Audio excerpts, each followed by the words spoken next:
जय। आज तैयारी करके आए हो, खुश दिख रहे हो।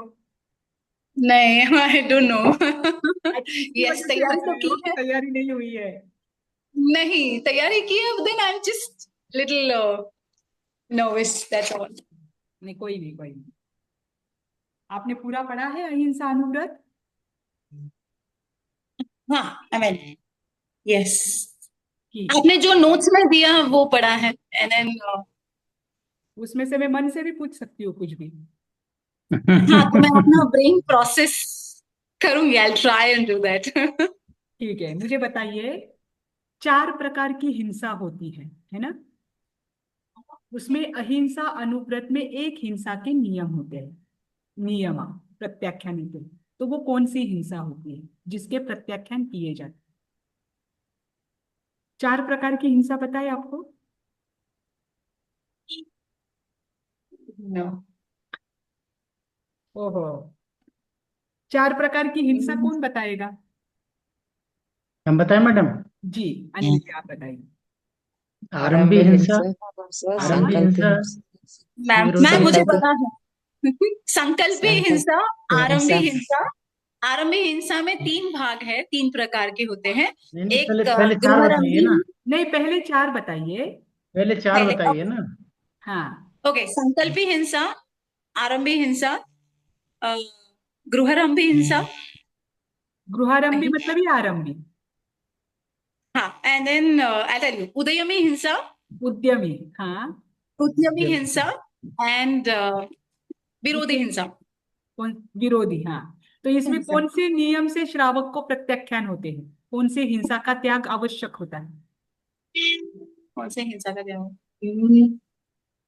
संकल्पी नहीं होता। संकल्पी, हाँ, संकल्पी हिंसा का। जो बराबर। जानबूझकर, बहुत इजी होता है उसको पालन करना, जैसे पशु की बलिदान, और संकल्प से की जाने वाली हिंसा। यस, जो मन से जानबूझकर करने वाली हिंसा। हाँ। परफेक्ट। बराबर। अब दूसरा प्रश्न है, अहिंसा अनुव्रत जो है वो वीरमन व्रत है या परिमान व्रत है? वीरमान व्रत है। परिमान व्रत क्यों नहीं है? क्योंकि ये परिमान व्रत इज क्वालिटी बेस्ड व्रत। ऑलरेडी क्वालिटी बेस्ड व्रत है। क्वालिटी और बेस्ड। नहीं, गुणव्रत का संबंध नहीं है इसमें। परिमान और वीरमन का अर्थ क्या होता है?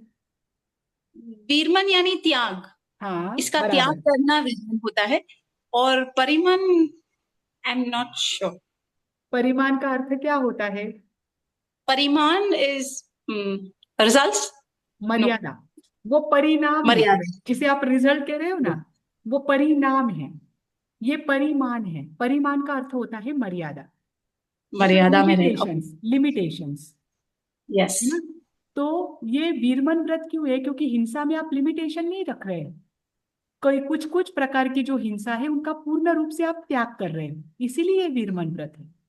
दिशा परिमाण व्रत है क्योंकि दिशा में मर्यादा रखी जाती है। उसे आप पूर्ण रूप से त्याग नहीं कर सकते, उनमें लिमिटेशन रखना होता है ना? बराबर है आपका जवाब। आगे मुझे बताइए।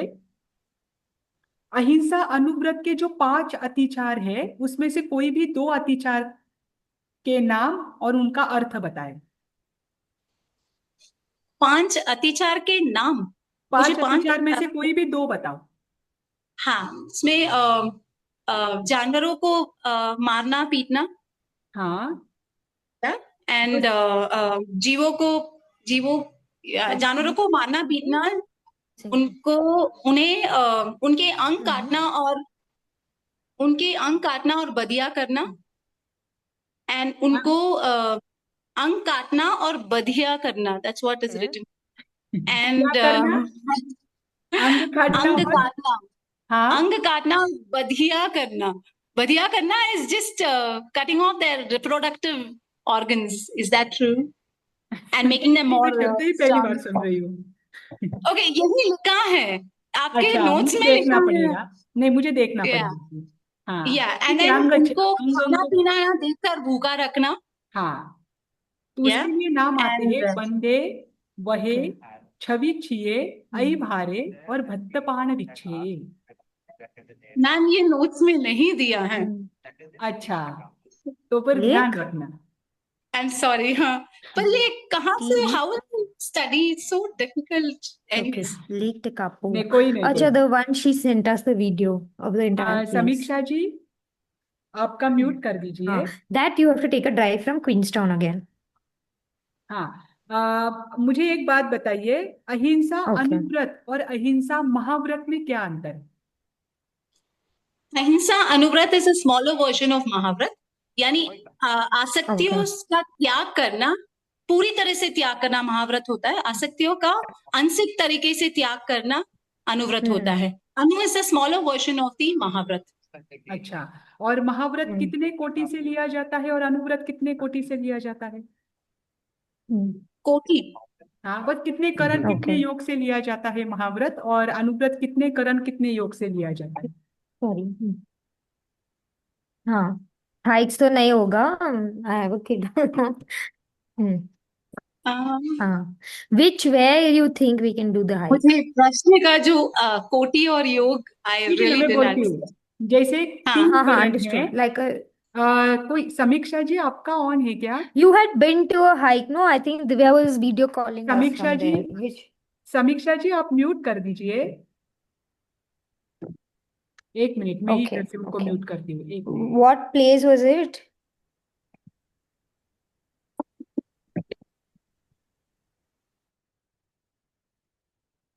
हाँ, पूजा जी आप अनम्यूट हो जाइए। हाँ, अभी देखिए, अहिंसा अनुव्रत और अहिंसा महाव्रत ये कितने करण और कितने योग से लिया जाता है? करण 3 है, करना, कराना, अनुमोदना करना, और योग हाँ, भी 3 है, मन, वचन, काया। ठीक, अब बताइए, अहिंसा महाव्रत और अहिंसा अनुव्रत कितने करण और कितने योग से लिया जाता है?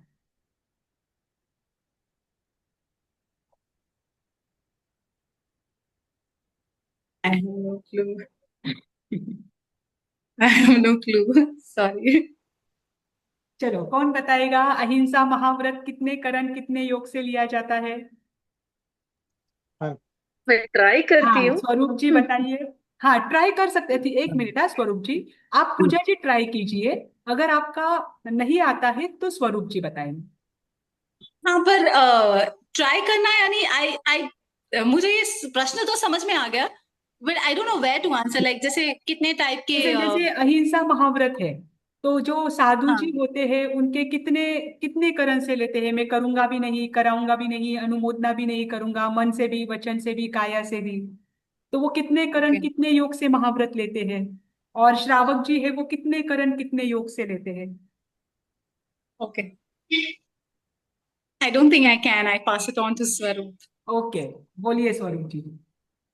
मैम महाव्रत 3 करण 3 योग से मैम, हाँ, और श्रावक 2 करण 3 योग से मैम। करेक्ट।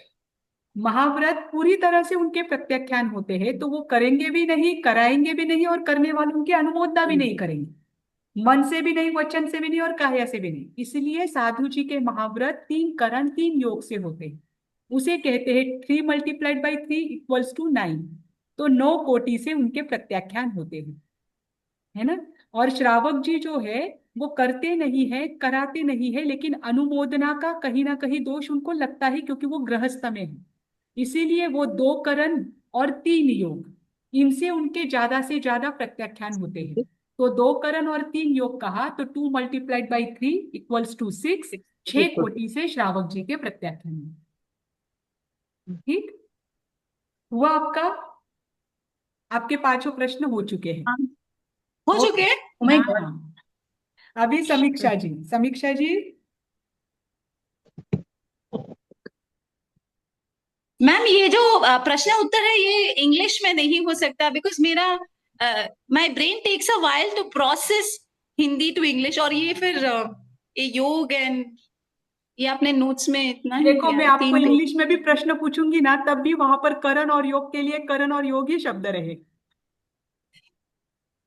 नोट्स में मतलब आपने वो जो शब्द आपको नहीं समझ रहे ना, उसकी टर्मिनोलॉजी इंग्लिश में नहीं बदलेगी। फिर आप ये जो योग एंड करण है, ये चीज आपने नोट्स में, आई एम सॉरी मैं आपको नोट्स के लिए मैं बोल रही हूँ, बट देन मैंने सिर्फ नोट्स ही पढ़ा और फिर मैंने उसका कन्वर्जन इंग्लिश में समझने के लिए पढ़ा, बट आई नहीं रियली आया समझ में। Have much to study, I am sorry. I mean मैं जेन्युइनली बोल रही हूँ कि नोट्स मैंने 2-3 बार बस पढ़ा, नोट्स पर मत उसमें पढ़ना। देखिए मैं आपको बताती हूँ, नोट्स बहुत थोड़े हैं, आपके पेपर बड़े रहेंगे, आपको नोट्स सफिशिएंट नहीं है, इसीलिए तो हम क्लास में बोलते हैं कि भाई आप क्लास करो ताकि आपके दिमाग में और चार बातें रहती हैं, है ना। क्योंकि क्लास में डीप में डिस्कशन होता है, नोट्स में इतना डीप में नहीं रह सकता, उसकी भी एक नहीं लिख लिमिटेशन है। पर कोई बात नहीं, अगर आपको और किताबें कोई रेफर करनी है, रेफरेंस के लिए आपको किताबें दी है, आप उन्हें भी रेफर कर सकते हो। क्लासेस भी मैंने कल कुछ अपलोड की है, कुछ बाकी है, कुछ आज हाँ अपलोड मैंने, की। तो फिर वो आप क्लासेस वगैरह भी सुन लेना, तो आपको जैसे समझ में आएगा आप अपने लैंग्वेज में वहां पर लिख सकते हैं। अनफॉर्चुनेटली क्लासेस आपने कल अपलोड तुरंत कर ली थी, बट देन जो मुझे अहिंसा अनुव्रत वाला क्लास चाहिए हाँ वो था, मुझे मिला ही नहीं, मुझे जो जो मिला ना मैंने वो अपलोड कर लिया डाउनलोड करके। yes, तो वो शायद तुरंत हो चुके थे और मैंने चेक भी किए थे, बट समहाउ हाँ मैंने सारे चेक किए, बट अहिंसा अनुव्रत कहीं नहीं मिला। नहीं नहीं, इट वाज अहिंसा व्रत का मुझे भी नहीं मिला था। मैंने देखा, या चेक किया वो ऊपर में कि वो दिखता है तो वो भी अपलोड कर दूं, पर वो दिखा ही नहीं, तो जो दिखा मैंने वो अपलोड कर दिया। आज मैं वापस कर दूंगी तो आपके पेपर की तैयारी हो जाएगी। शायद आपके जनवरी के मैडम फर्स्ट वीक में पेपर रहेंगे, हाँ ध्यान रखना। बहुत बहुत रिकॉर्डिंग रिपीट रिपीट हो गया है मैडम। हाँ हाँ, कुछ कुछ वो ना वहां पर क्या हुआ ना, मैंने हाँ। देखा बाद में यूट्यूब ओपन करके देखा ना, तो वो हम्म। एक बार क्या करती हूँ सब हाँ। अपलोड कर देती हूँ वहां पर, और अपलोड करने के बाद जो हम्म। डबल डबल है ना वो निकाल दूंगी, हाँ। ऐसा कर दूंगी। अभी के लिए रहने देती हूँ हाँ। क्योंकि वो समझ में नहीं आ रहा हाँ। है मुझे भी। वहां पर बस नंबर आता है, वहां पर नाम नहीं हाँ। आता है।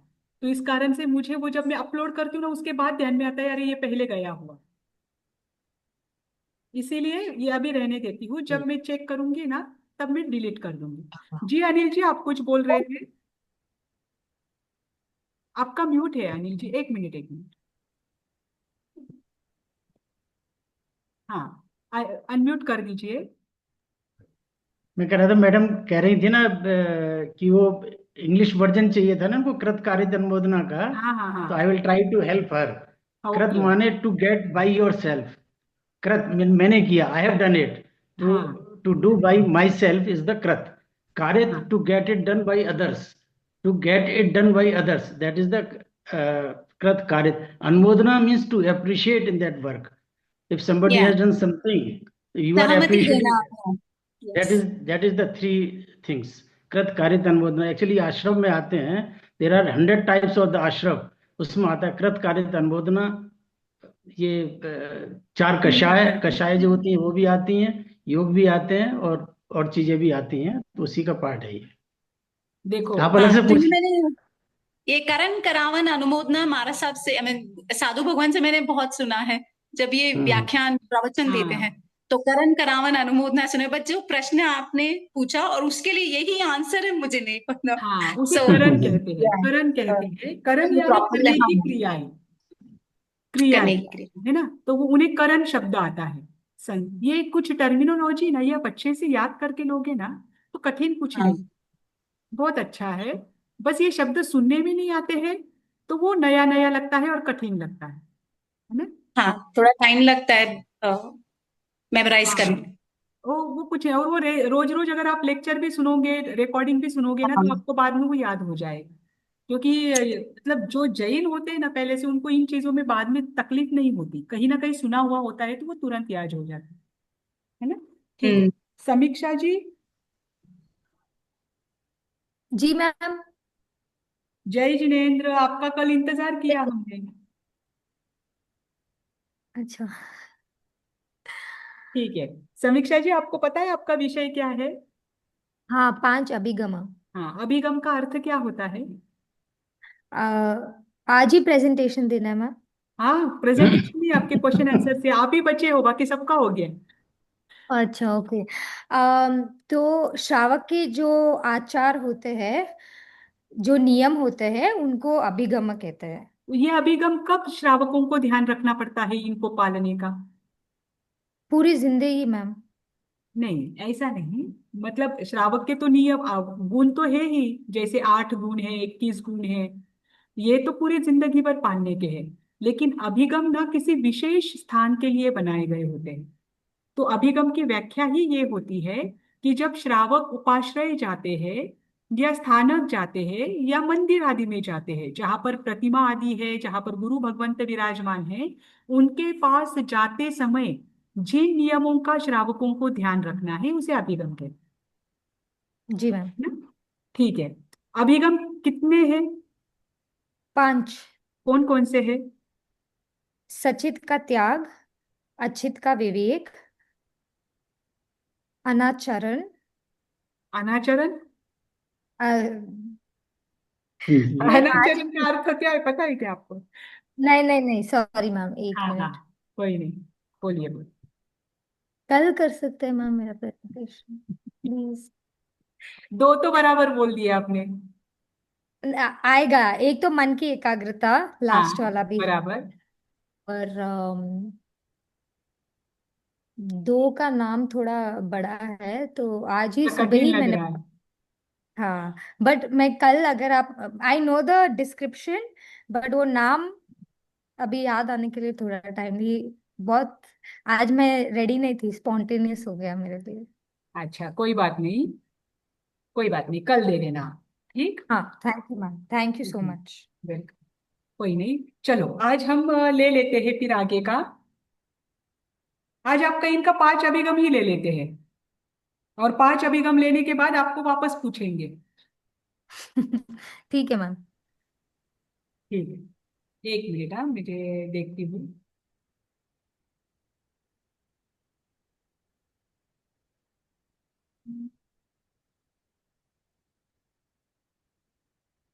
रिकॉर्डिंग ऑन है ना? क्योंकि मैंने बहुत सारे लेक्चर मुझे मिल नहीं रहे हैं। हाँ मैम, रिकॉर्डिंग आपने स्टार्टिंग में ही ऑन कर ली थी। आई हाँ। वॉज वेरी पर्टिकुलर बिकॉज मेरा Q&A हो रहा था ना, सो। अच्छा अच्छा, कोई बात नहीं। देखिए, अभिगम किसे कहते हैं, ये तो अभी हुआ कि श्रावक जब उपाश्रय मंदिर हो या साधु साध्वी जी भगवंत हो, इनके पास दर्शन के लिए जाता है, तो उस समय उसे जो नियमों का ध्यान रखना जरूरी है, क्योंकि आप महाव्रतधारी साधुओं के पास जा रहे हो, आप जिनेंद्र भगवान की प्रतिमा के पूजन करने के लिए जा रहे हो। ये वैसे जीव है जिन्होंने क्या किया है, अपने जीवन का कल्याण किया है या अपने जीवन के कल्याण के पथ पर है। तो कहीं ना कहीं श्रावक का ये लक्ष्य है कि वो साधु जीवन को स्वीकार करे, और जिन की प्रतिमा जब वो देखते हैं तो जिन की प्रतिमा से कि मैं भी जीन बनूं, ऐसी उसकी भावना होती है।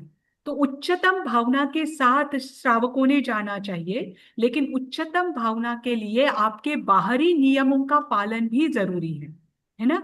तो कुछ नियम ऐसे हैं जो आपके अंदर अपने आप वातावरण के कारण हो या आपके पालने के कारण हो, शुभ भावों को बढ़ाते हैं। तो ऐसे 5 नियमों को अभिगम के अंतर्गत रखा है।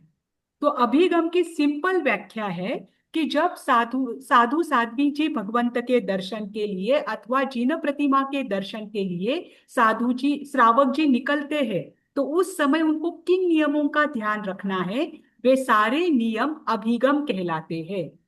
ठीक। ये अभिगम कितने हैं? 5 है। उसमें सबसे पहला है सचित्त का त्याग। सचित का अर्थ क्या होता है? जो जिसमें जो चेतना जीव जीव है। होता है। जीव, है ना, जो जीव होता जीव है। सहित है, उन चीजों का त्याग। तो जीव सहित चीजें कौन कौन सी है? हरी सब्जियां, फल, कंदमूल। है ना, कच्चा पानी, कच्चे पानी की बोतल, कभी कभी सब्जियां लेते लेते आपको याद आता है कि अरे मंदिर रास्ते में है तो मंदिर के दर्शन करता चलूं, तो हरी सब्जियां लेकर चले जाते हैं, है ना। तो कुछ चीजें जो जीवों के साथ हो, जिसमें जीवों की उत्पत्ति है या जीवों का जो शरीर है, ऐसे जो सचित चीजें हैं, उनका त्याग करके ही हमेशा मंदिर में और उपाश्रय में जाना चाहिए। सचित्त चीजों को साथ लेकर कभी भी श्रावक जी वहां पर नहीं जाए। पर इसके लिए एक अपवाद है। क्या अपवाद है? तो दिगंबर परंपरा में मेरा हिसाब से 13 पंथ सचित्त फूल की, सचित्त चिल की फूल की चीजा पूजा कौन करता है? 20 पंथी या 13 पंथी? बीसपंथी मंदिर मार्गी, बीसपंथी। मंदिर मार्गी। हाँ, दोनों मंदिर दोनों वाली। परंपराओं का मैं बता रही हूँ ना। दिगंबर परंपरा में बीसपंथी जो है वो सचित्त चीजों से प्रतिमा की पूजा करते हैं। और श्वेतांबर परंपरा में मूर्ति पूजक जो लोग हैं, मूर्ति पूजक परंपरा जो है वो सचित्त चीजों से भगवान की पूजा अर्चना करते हैं, पूजा करते। है ना।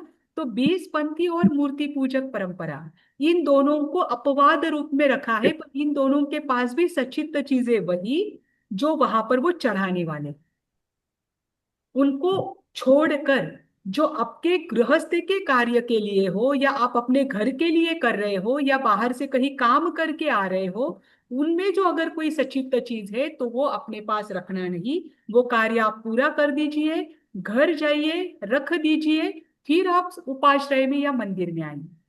तो यहाँ पर मात्र दिगंबर परंपरा के बीसपंथी और श्वेतांबर परंपरा के मूर्ति पूजक परंपरा जो पूजा के लिए, प्रतिमा के पूजन के लिए सचित्त चीजें लाते हैं, उनका यहाँ पर सम्मिलित उनको नहीं किया है। बाकी की जो सारी सचित्त चीजें हैं उन सबका त्याग आवश्यक है। ठीक। दूसरा है अचित्त का विवेक। अचित का विवेक रखना भी बहुत जरूरी है, क्योंकि अगर आप अचित, मतलब ये तो बस स्थानक में मूर्ति पूज या मंदिर में या उपाश्रय में जाने के टाइम पर ध्यान रखने की चीजें नहीं है। अचित का विवेक वही रख सकता है जो सकारात्मक दृष्टिकोण वाला हो। आपने प्लेटो का नाम सुना है, या प्लूटो? प्लूटो का नाम सुना है, सुकरात के सुना जो शिष्य थे। सुना सुना हाँ, तो उन्होंने अपनी कविता में क्या कहा था कि मैं मेरे पास जो मेरी चीजें हैं, चीजें यानी वस्तुएं, उन वस्तुओं को भी मैं इतने प्रेम से रखता हूं कि मैं उनके साथ भी क्या नहीं कर सकता हूँ, नफरत के भाव हो या फेका फाकी हो वो नहीं कर सकता हूँ। वो चीजों को भी मैं शांति से रखता हूँ, उनको भी मैं प्रेम से रखता हूँ। वहां पर उन्होंने उदाहरण दिया था कि मेरे पैर में मैंने सॉक्स पहने हैं, वो सॉक्स की स्मेल आ रही है, फिर भी उनको मैं प्रेम से उठाकर धीरे से नीचे रखता हूँ।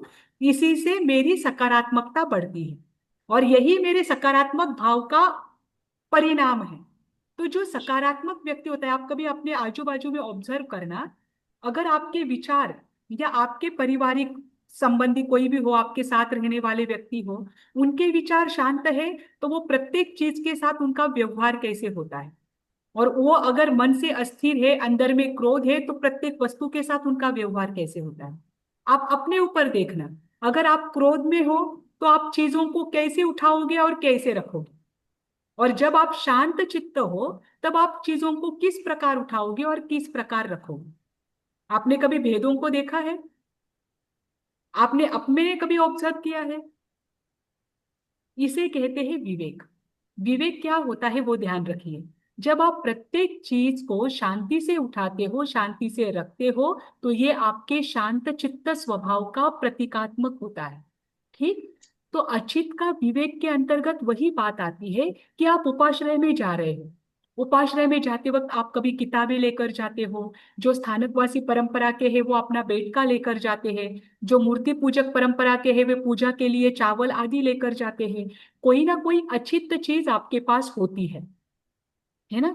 उन चीजों को जब आप लेकर जाते हो तो आप उन्हें उठाते कैसे हो, उन्हें रखते कैसे हो, वहां पर जाकर आप कितने शांति से प्रत्येक कार्य करते हो, ये सब अचित्त के विवेक के अंतर्गत आएगा।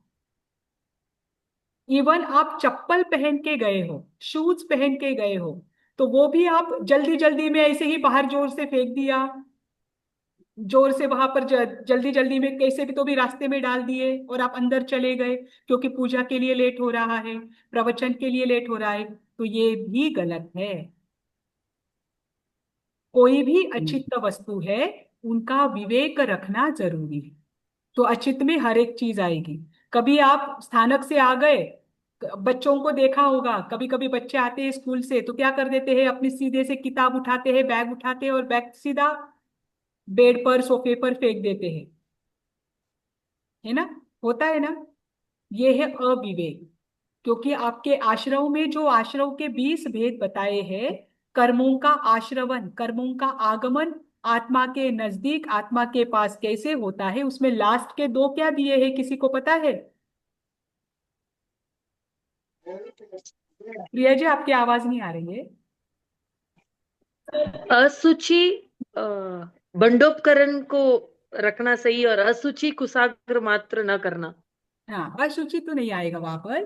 कोई भी भंड उपकरण है, कोई भी उपकरण, बंडोपकरण। उनको अयत्ना हाँ, से लेना और रख अयत्ना लेना, से रखना, इसमें कर्मों का रखना। आश्रवण होता है। और सुई ओके। कुशाग्र मात्र, यानी अत्यंत छोटी से छोटी चीज, वो भी अगर आप अयत्ना से लेते हैं और अयत्ना से रखते हैं तो वहां पर भी कर्मों का आश्रवण होता है। तो अचित के विवेक के अंतर्गत आपको यत्ना का ध्यान रखना है ना। यत्ना उसके अंदर यत, आएगी। आप प्रत्येक यत्न चीज का मतलब, यत्ना, यत्ना यानी ध्यान, यत्न विवेक मतलब पूर्वक। ध्यान से, हाँ, ध्यान से, विवेक पूर्वक। धीरे से ध्यान से करना, उसे कहते हैं यत्ना, ताकि बाकी के जो सूक्ष्म जीव है उनकी हिंसा ना। ठीक। वो फिर उसके आधार बाद निक्षेप में आता है ना मैडम? क्या? वो आधार निक्षेप व्रत हाँ, में वही आता वही। है ना? आदान निक्षेप हाँ वही है। समिति तो साधुओं की है, हाँ, लेकिन श्रावकों को हाँ। भी यत्ना का ध्यान रखना जरूरी है। ठीक। फिर इसके अच्छा। बाद है अंजलिकरण। अंजलिकरण हम्म, का अर्थ होता है वंदन नमस्कार करना। अगर आपने एक शास्त्र आगम आदि सुने हैं, पढ़े हैं, तो हम्म, आगमों में जब भी वर्णन आता है कि जिन भगवान सामने से आ रहे हैं, दूर से किसी हम्म, राजा को, रानी को, आप दिगंबर परंपरा के शास्त्र आगम पढ़ लीजिए, श्वेतांबर परंपरा के शास्त्र आगम पढ़ लीजिए, जहां पर भी तीर्थंकर भगवान और सामान्य व्यक्ति का जब तीर्थंकर भगवान के समक्ष जाना होता है, तो वहां पर हमेशा वर्णन आता है कि दूर से मुनिराज दिखे तो ये अपने गवाक्ष में खड़े हुए, 7-8 कदम आगे गए, है ना, सुना है आपने। हम्म, कभी सुना तीर्थंकर है। की दूर से दिखते हैं तो वहीं से वंदन नमस्कार करते हैं। हम्म, ये उनके प्रति अहोभाव होता है। तो अंजलि करण में सबसे पहली बात आती है कि जहां आप मंदिर में जा रहे हो, मंदिर में जहां से आपको प्रतिमा दिख रही है, या आप साधु साध्वी जी भगवंत के दर्शन के लिए जा रहे हो, जहां से आपको साधु भगवंतों के दर्शन होते हैं, पहले वहां से झुक जाओ। ये आपके विनय गुण को बढ़ाता है। वो आपको देखे ना देखे, आपको तो वो जब पहले दर्शन में जब आपको वो दिखे तो वहीं से झुक जाना, ये अंजलिकरण है। और फिर सामने जाकर जिस समय आप जा रहे हो उस समय की वंदना करना।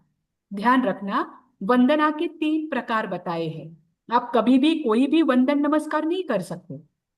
जघन्य वंदना होती है, मध्यम वंदना होती है, उत्कृष्ट वंदना होती है ना। तो जघन्य हम्म, वंदना होती है, आप उन्हें वंदामी कहो, आप उन्हें नमोस्तु कहो, या आप उन्हें मत्थे वंदामी कहो, कोई भी, हम्म, जैसे जिसकी परंपरा है, बस एक शब्द में वंदन नमस्कार करना, ये जघन्य वंदना होती है। वो कब की जाती है? जब साधु साध्वी जी भगवंत रास्ते से विहार कर रहे हैं, या वो हम्म, प्रवचन दे रहे हैं, या वो अपना कोई निजी कार्य कर रहे हैं, उस समय हम्म, उन्हें अपनी ओर से डिस्टरबेंस ना हो। उस समय हम अपने हम्म, कारण उन्हें अटकाए नहीं। ऐसे समय में हम्म, जो वंदना की जाती है वो जघन्य वंदना होती है। हम्म, कोई कोई साधु साध्वी जी आहार की गवेषणा के लिए निकले हो, उस समय रास्ते में आप हम्म, उनकी वंदना नहीं कर सकते, उनको आप रास्ते में नहीं रोक नहीं करते। सकते। उस समय आप उन्हें बस नमोस्तु कहिए, वंदामी कहिए, मत्थे वंदामी कहिए, ये एक शब्द में आप वंदन नमस्कार कीजिए। ये वंदना है जगन्य वंदना। ठीक। दूसरी होती है मध्यम वंदना, जो आदक्षण प्रदक्षिण 3 प्रकार की, जैसे स्थानकवासी परंपरा में अगर कहो, श्वेतांबर परंपरा में तो तिकुतो का पाठ होता है जो 3 बार किया जाता है। मूर्ति पूजक परंपरा में इच्छा भी खमासनो, और वो जो एक लाइन में किया जाता है, आपने कभी सुना है, किसी को पता है वो? इच्छकार सुअराय सुदेवसी हाँ, इच्छा सुखता। कारणम का बोलते हैं, बराबर। और दिगंबर परंपरा में,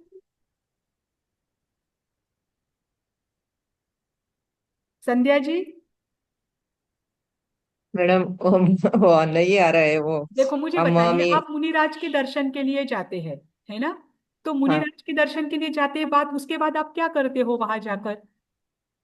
चिरोड़ती करते हैं मैडम, 3 बार हाथ घुमाकर। हाँ, बस आदक्षिण, मतलब जैसे स्थानकवासी परंपरा में 3 प्रकार से आदक्षिण प्रदक्षिण किया जाता है तिकुतो के पाठ से, वैसा ही दिगंबर परंपरा में ये जो वंदना है ये बस समझने के लिए है। कि इसमें समय थोड़ा ज्यादा लगता है जगन्य वंदना की अपेक्षा से। ये है मध्यम वंदना। ये मध्यम वंदना कब की जाती है? जब आप उनसे ज्ञान ग्रहण करना चाहते हैं, जब आप उनसे कुछ ना कुछ धर्म चर्चा करना चाहते हैं, जब आप उनका प्रवचन सुनना चाहते हैं, उसके पहले आप दूर से उन्हें वो वंदन नमस्कार करते हैं, है ना, उनके प्रति अहोभाव व्यक्त करना चाहते हैं। ऐसे समय में मध्यम वंदना की जाती है। जो साधु साध्वी जी हो, मुनिराज हो, वे सामने बैठे हुए हैं, है ना, धर्म चर्चा के लिए हो, प्रवचन के लिए हो, किसी भी चीज स्वाध्याय के लिए हो, उस समय या आपको नया पाठ ग्रहण करना है, तब भी ये वंदना की जाती है ना, हम उनसे लोग कोई नया शरणवती पाठ लेना है तो। और शरणवती तीसरी बोलते हैं। होती है उत्कृष्ट वंदना। उत्कृष्ट वंदना प्रतिक्रमण के अंतर्गत की जाती है। चाहे श्वेतांबर मूर्ति पूजक परंपरा हो, स्थानकवासी परंपरा हो, दिगंबर परंपरा हो, प्रत्येक परंपरा में सूर्यास्त के बाद प्रतिक्रमण किया जाता है ना। तो प्रतिक्रमण में जिनेन्द्र भगवान हो, मुनिराज हो, केवली भगवान हो, उनको जो वंदन नमस्कार किया जाता है, जो द्वादश आवर्त के पाठ से किया जाता है ना, उसमें 12 आवर्त होते हैं, वो होती है उत्कृष्ट वंदना। जो प्रतिक्रमण के समय हमारी पापों की आलोचना हम करते हैं और पापों के लिए प्रायश्चित करते हुए उनको वंदन नमस्कार करते हैं, वो वंदना होती है उत्कृष्ट वंदना। ठीक। ये 3 प्रकार की वंदना अपने अपने समय में करना जरूरी है। ऐसा नहीं है कि रास्ते में आपको गुरु भगवंत दिखे हैं और उस समय आप इच्छामि खमासमनु या द्वादश आवर्त की पाठ करने के लिए बैठ जाओ, है ना। तो प्रत्येक समय में वंदन नमस्कार की विधि अलग अलग है। तो जो जैसा समय हो उस समय में वंदन नमस्कार करना, यह अंजलिकरण है। ये मैडम 12 आवृत में तो वे चारों डायरेक्शन में करेंगे ना, तब होगी 12 आवृत। हाँ देखो, द्वादश आवर्तों को लेकर दिगंबर और श्वेतांबर परंपरा में दोनों बातें अलग अलग है। दिगंबर परंपरा में चारों दिशाओं में करते हैं, तब वो द्वादश आवर्त कहा जाता है तिकुतो का पाठ में, है ना। पर श्वेतांबर परंपरा में इच्छामि खमासनों के पाठ में 12 बार आवर्त किया जाता है। उकड़ू आसन में बैठकर इच्छामि खमासमनों का पाठ होता है और उसमें 12 बार आवर्तन प्रदक्षिणा की जाती है। इस कारण से उसे द्वादश आवर्त कहते हैं। तो वो द्वादश आवर्त आप कैसे भी कीजिए, भले ही चारों दिशाओं में कीजिए, भले ही उकड़ू आसन में बैठकर इच्छामि खमासमनों के पाठ से कीजिए, लेकिन द्वादश आवर्त वाली जो वंदना होती है वो उत्कृष्ट वंदना होती है। ठीक। फिर इसके बाद है उत्तरासन। उत्तरासन का अर्थ होता है उत्तर का। उत्तर शब्द के 3 अर्थ बताए थे, क्या क्या बताए थे? उत्तर का एक तो उत्तर तो आंसर। प्रधान मैडम, हाँ, प्रधान एक प्रधान प्रधान है, श्रेष्ठ। एक हाँ, आंसर है, वो एक आंसर है और एक और एक बाद में, दिशा। हाँ बाद बराबर। में।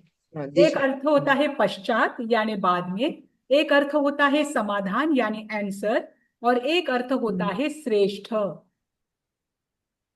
यहाँ पर उत्तर का अर्थ लेना श्रेष्ठ। उत्तर को वस्त्र भी कहते हैं, ध्यान रखना। पर यहाँ पर उत्तर का अर्थ आप श्रेष्ठ लीजिए। श्रेष्ठ आसन में बैठना। आप कैसे आसन में बैठते हो, इससे भी आपके मन की स्थिति का पता चलता है। ध्यान रखना, कभी अगर कोई चेयर पर बैठता है, आप कभी अगर एकदम जो नियम पालने वाले मुनिराज आदि है उन भगवंतों को देखेंगे तो वो कभी चेयर पर भी नहीं बैठते।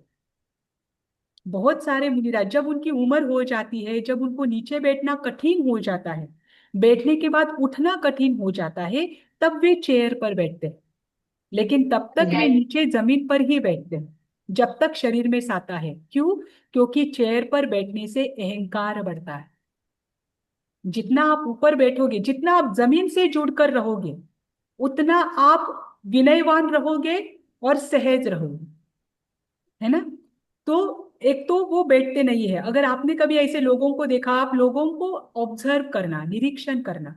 जब हम चेयर पर बैठते हैं और किसी किसी को आदत होती है एक अपना पैर दूसरे पैर पर ऊपर ऊपर करके बैठना, मतलब दूसरा पैर जो है वो ऊपर करके घुटने पर रखना, उसका तलवा। ये जो आसन है ना, ये जिसमें अहंकार होता है ना, ऐसा व्यक्ति ऐसा बैठता है। मतलब हमारा आसन भी हमारे अंदर कैसे गुण है और कैसे दुर्गुण है इनको बताता है। तो आसन हमेशा श्रेष्ठ होना चाहिए जब आप मंदिर में उपाश्रय में जाते हो। तो श्रेष्ठ आचर आचर आसन कौन सा होता है? आपने कभी सुना है शक्रेंद्र का आसन कौन सा होता है जब वो भगवान को वंदन नमस्कार करते हैं? वज्रासन होता है। नहीं सुन नहीं, नहीं वज्रासन सुना तो है ठीक मैडम। है, पर शक्रेंद्र जो है वन- जब वो वंदनासन, वंदनासन। कौन सा आसन? वंदनासन में बैठते हैं ना वैसे। नहीं, वो वंदन आसन का नाम आसन का नाम नाम नहीं तो नहीं मालूम, पता, बट पर आप मुझे ये भी बता सकते हो कि आसन नमो कैसा नमो होता तन्ना है। में नमो तन्ना में बैठे हैं, लेफ्ट हाँ, पाव बराबर। अपना ऊपर। जहाँ अच्छा, हाँ बाया, हाँ, हाँ, शक्रेंद्र बाया है, करेक्ट। घुटना, बाया यानी, हाँ, बाया घुटना खड़ा करके दाया हाँ घुटना हाँ, नीचे होता है। ओके, हाँ। वो जो आसन है, वो आसन इंद्रों का होता है जब वे भगवान को अवधि ज्ञान से पहली बार देखते हैं और उस समय में अच्छा। वंदन नमस्कार करते हैं। अपने सिंहासन से हम्म, उतरकर 7-8 कदम वे आगे आते हैं और उस आसन में हम्म, बैठकर वे देव गति से भगवान को वंदन नमस्कार करते हैं। वो आसन भी श्रेष्ठ है। अगर नाम आप, है जी, कुछ नाम है उस आसन का, नाम हाँ, है है क्या कुछ? उसका नाम, पर मुझे भी याद नहीं आ रहा है। उसके लिए एक नमो नाम है। तुनम का। पर आपको वो आसन ध्यान में आया क्या? उसमें आ दाया, गया, नमो तुनम की पार्टी करते हैं ना, तब वाला हाँ बैठते हाँ हैं, वो हाँ, वाला आसन बराबर, प्रतिक्रमण में बैठते हैं हम। है ना, बराबर।